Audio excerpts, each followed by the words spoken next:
Hello, grammarians. In this video, I'm going to tell you about a piece of punctuation called the colon. The colon is these two little dots right here, one stacked on top of the other, and it has quite a few functions, just like a lot of other pieces of punctuation. The idea of this linking function is that the colon can link an independent or dependent clause with another independent or dependent clause or a phrase or a word when there's a strong connection between the two things that it's linking. So if I want to tell someone what I think about two movies about animals, I could say, both movies are great, but Sky Pal has one thing that makes it better. Dogs that play sports. This is one sentence with two parts that are linked with this colon. So the first part says, both movies are great, but Sky Pal has one thing that makes it better. And that could stand alone as a sentence, but it doesn't tell us what that one thing is. So the colon comes in and tells us, I'm about to tell you what that thing is. Dogs that play sports. So in this case, the colon just sort of serves as a connection between the purple part of the sentence and the yellow part of the sentence. Another example is something like, going skydiving made me face one of my greatest fears. Parachutes.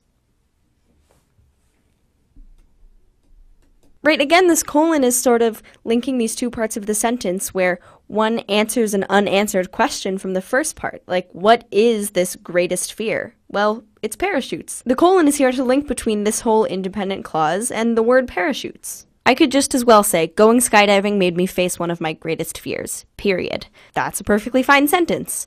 But without a colon linking to what that fear is, that sentence kind of just leaves us wondering.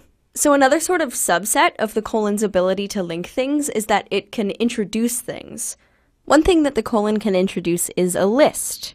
I could say, we needed to find 3 more items on the scavenger hunt. A 4-leaf clover, a cauldron, and an abandoned ship. The second thing a colon can introduce is an item. If I'm talking about the other day when I had a weird legume craving, I could say, I only wanted one thing from the grocery store. Peanuts. Lastly, a colon can introduce a quote. So, my friend Liz says it best. Never open a jar of pickles you can't close. I'm not really sure what that means, but she does say it best. So, as you can see, like it was in the first couple example sentences, there's kind of information missing from the first parts of all 3 of these sentences. We needed to find 3 more items on the scavenger hunt. Well, what did you need to find? Or, I only wanted one thing from the grocery store. What did you want? Or, my friend Liz says it best. Well, what does she say? That's where the colon comes in, to introduce that missing information. So there's one final case of the linking function of the colon that I want to get into in this video. If you remember from the beginning of the video, I said that colons can introduce an independent clause to another independent clause sometimes. That's pretty rare. Usually that's the job of a comma and a conjunction, or maybe a semicolon. But as always, it's still important for you to know even the things that don't happen all that often. Something like, remember to take off your sunglasses when you drive through a tunnel. You can't see when it's that dark. The colon in this example shows that you can't see when it's that dark is an explanation of why you need to take off your sunglasses. This is one of the 2 types of sentences where it makes sense to have a colon between 2 parts of the sentence that could stand on their own as individual sentences. So we can say, 1, the second part explains the first part. The other case is when the second part of the sentence is emphasized. So this would be something like, I drank way too much soda. I'm never going to fall asleep. These are 2 independent clauses that could be their own sentences, but they're closely related enough that it makes sense to have them connected as one. So the colon links them together. And the second part is emphasized, right? That's the focus of the sentence. I'm never going to fall asleep.